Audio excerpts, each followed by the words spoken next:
We've asked Dr. Joe Salgado from Artesia General to stick around a little bit more. We're talking about the vaccines that are out there and encouraging people, if that's what they want to do, to sign up to get in line to get the vaccine. And from all things that we've read, it seems like New Mexico has done a lot better than many other states when it comes to rolling it out and getting it distributed and getting the vaccine out to people. Yeah, as a state, even though we have a smaller population than others, the state as a whole has been doing a pretty good job.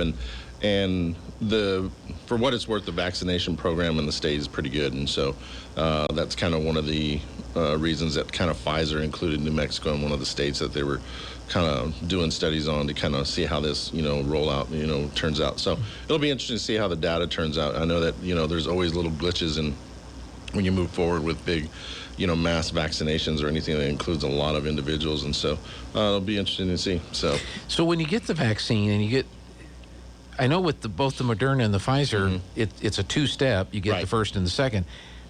But you do get some. Do you get any protection from the first one, or does the first one just set up the second one and then you're protected? Right.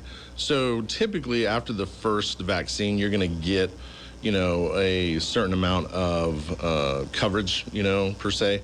It's the second one that kind of gives you that booster up to that, 90%, efficacy. And so the number with regards to the efficacy is kind of a little confusing to most. And the way they look at it is they look at, hey, what's going to be the that percentage of individuals that, don't get, severely sick, hospitalized, or, ultimately die from it. And that's kind of how they measure that. And so when you talk about the 95% of efficacy, if you look at the studies, anybody who got the vaccine did much, much better than those who got placebo. And so you do have some immunity after that first dose. It's much more important to get that second dose. And actually, that's kind of some of the slowing in some of the vaccine rollout, because the state's really concentrated on getting these booster doses, into individuals. And so, and that's what we, we're trying to do as well. So I think it's a little bit different than, say, the United Kingdom, right? Which said, let's get everybody the first shot, right, and then we'll catch up with the second shot. And here it's like, let's get this particular group fully vaccinated, and then we'll move to the next group. Right, and that's kind of, and when it comes down to, vaccines and, and drug approvals, we tend to be a little bit more rigid, than our counterparts across the ocean. And, and not that, they do anything worse than we do. It's just a matter of, they kind of have a little bit different philosophy on things than we do here in the U.S. And so I think I like our philosophies better. Yeah, and things tend to take a little bit, but, they get vetted, and, and the science is good. And, there's a lot of smart individuals that are developing these things. And so, they're not kind of fly-by-night guys. And so,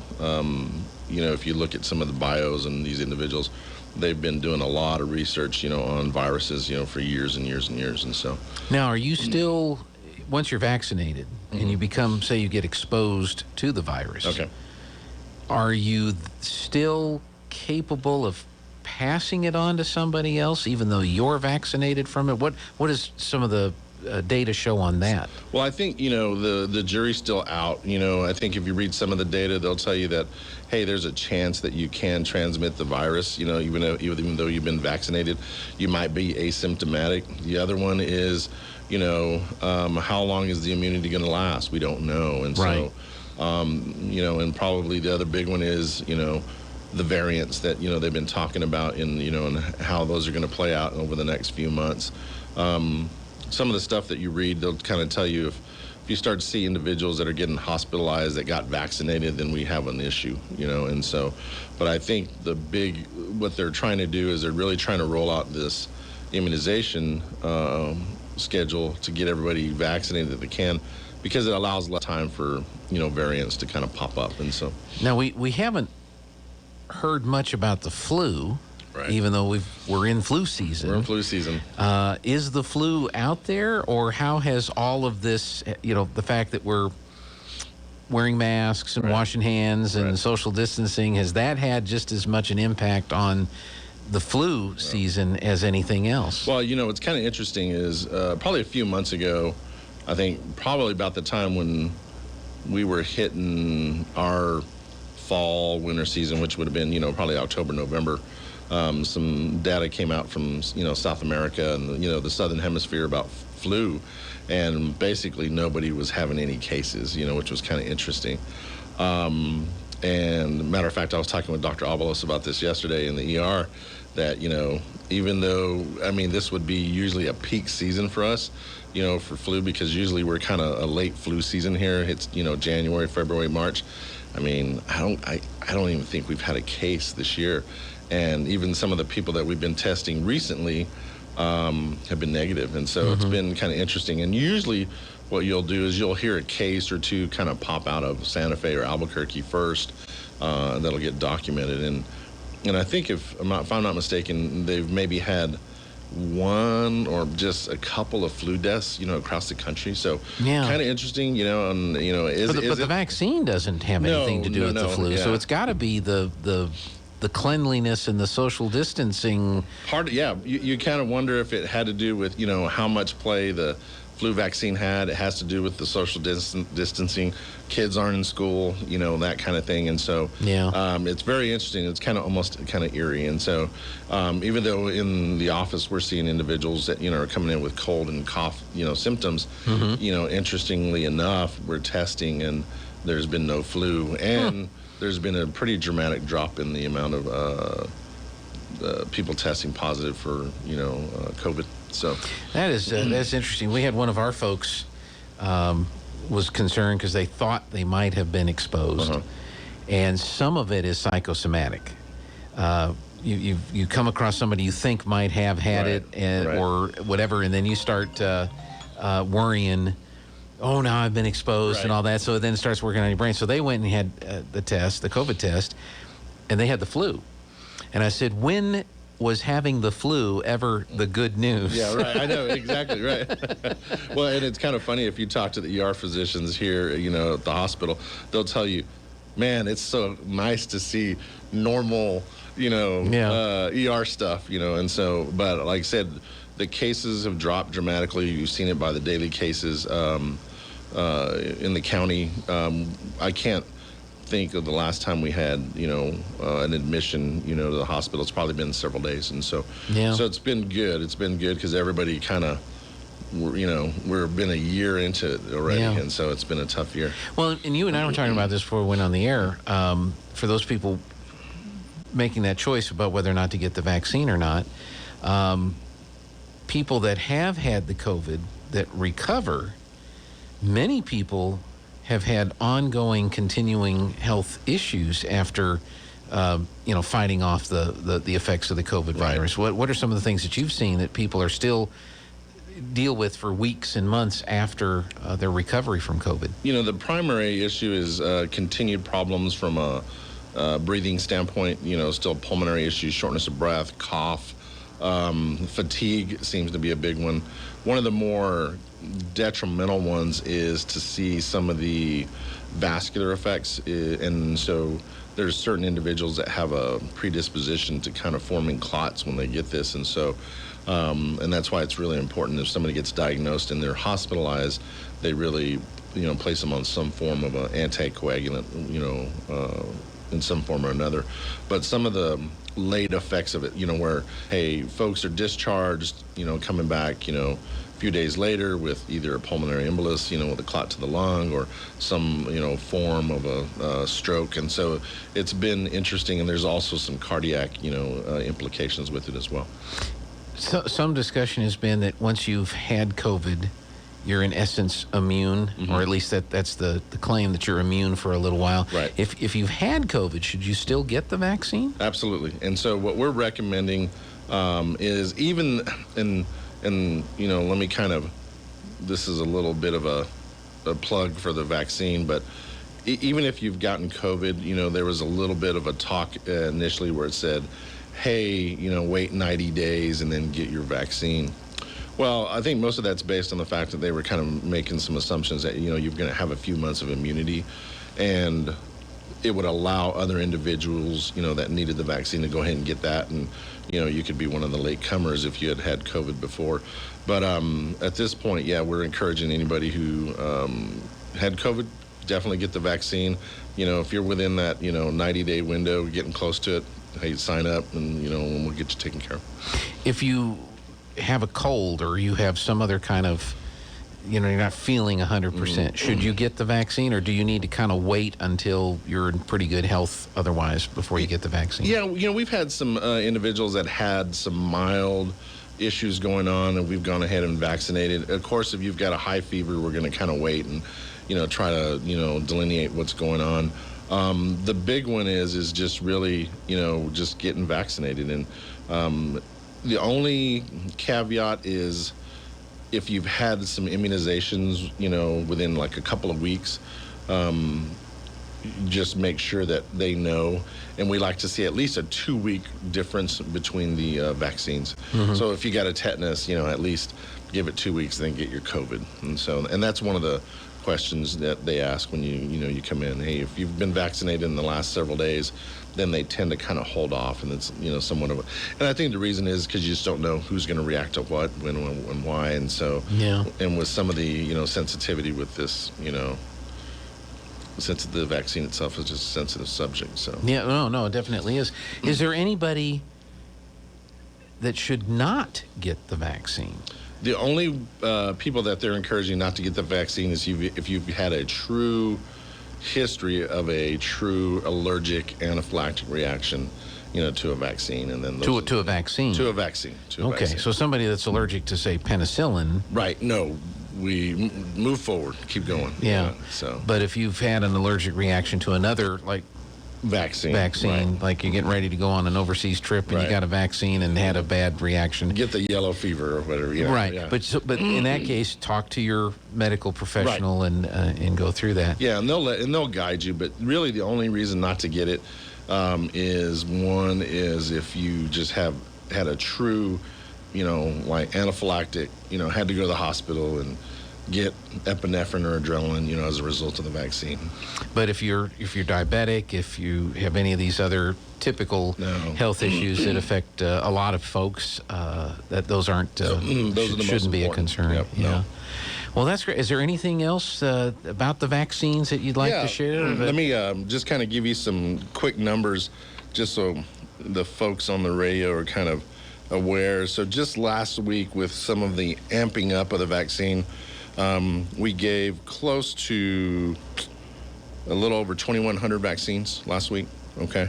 And then through the clinic, up until since we started, we've given close to 4,200. And so we're getting, some decent, movement. Is this just the first shot or first and second, or it's just a cumulative So number? most of last week was first shots. And so if we look at the numbers just through the clinic when we started, and these are kind of the pre-Department of Health, period, we've kind of done 27 to 2,800 first doses and about 1,500 second doses. And so within the confines of Artesia, we've got about 22 to 23% who have received their first dose and about 12% second dose.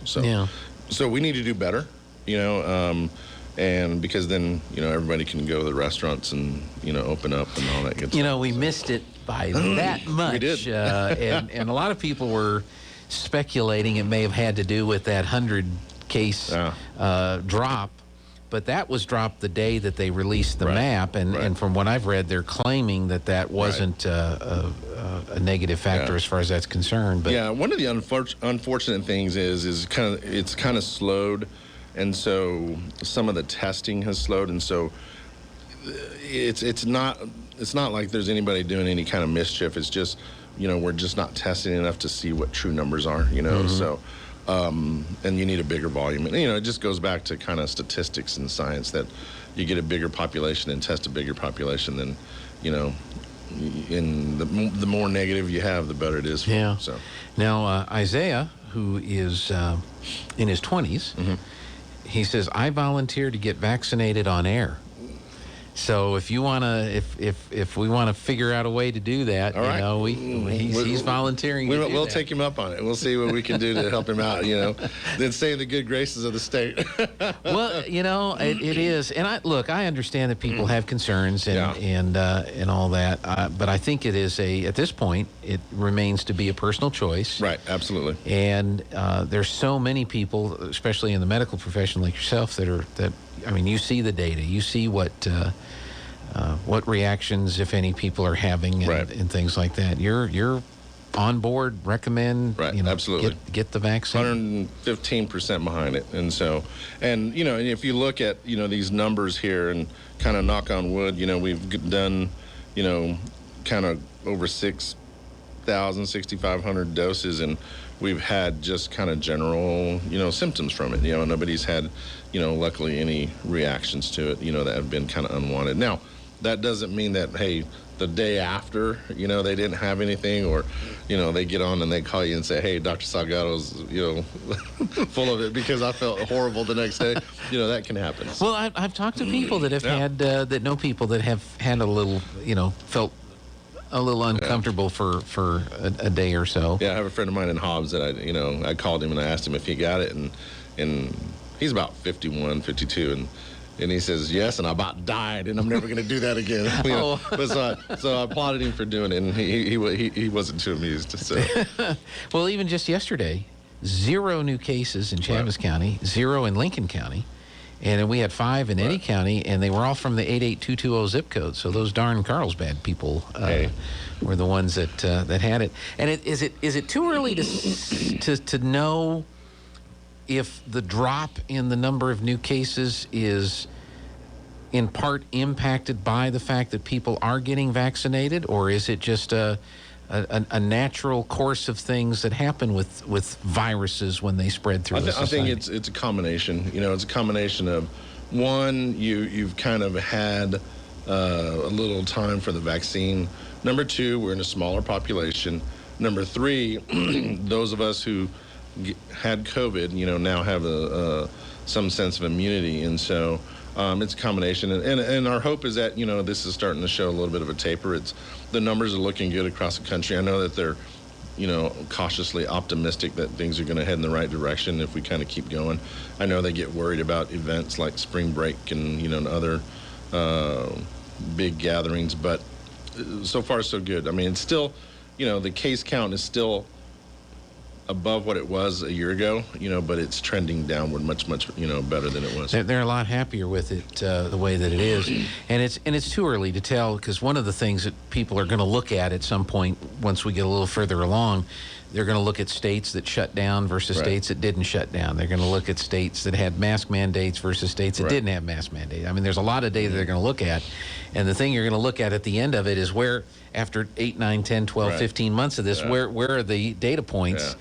And that is going to be for discussion, of course, when we get to that point. We're not there yet, but we're headed that way. Yeah, and I think with this whole coronavirus, it'll be a couple of years before we kind of figure out, man, this is kind of the impact. And if you take Artesia as a hospital, we have maybe a handful of deaths a year, type stuff. I mean, and this this isn't is kind of a shout out to all the nurses, and what they've dealt with over the last, year is, that the number of deaths, just here locally was, probably 10 times, more than what it's been ever. And so they dealt with that, and they dealt with sick individuals, and, and that doesn't even include individuals that were, really sick and transferred to other, hospitals. And so if you see your nurses, then, give them a big hug and thank you, because they've been putting in a lot of work and, deservedly slow. No, that's that is definitely the case. They've been on the front line since day one. They run the hospital. Just the way it they definitely do that. Is there anything else you want to share with folks? I just, once again, encourage everybody. The vaccine technology is strong. We encourage Artesians to kind of get out there and do a better job of getting vaccinated. Don't be afraid of it. And so, we'll kind of hopefully be able to have a, graduation and, somewhat of a normal summer and kind of go from there. So. Yeah, I was at the NMMI last night for their volleyball game because they're going to stream through our TV channel, and I don't like how we're having to play volleyball. Yeah. With all the different things that have to be done, and no fans being able to be in the stands. I don't think that's. I mean, I'm glad they're playing. Right. Support them in all of that, but I really wish we could get to the point where we just open up the doors and sell tickets just like we used to, Right. And it was kind of interesting talking to somebody the other day talking about there was going to be a football game this week. I was like, okay, Yeah, there's going to be on Friday night. Yeah, there is. Yeah. Nobody's going to be in the stands. Odd. We'll have it on the radio.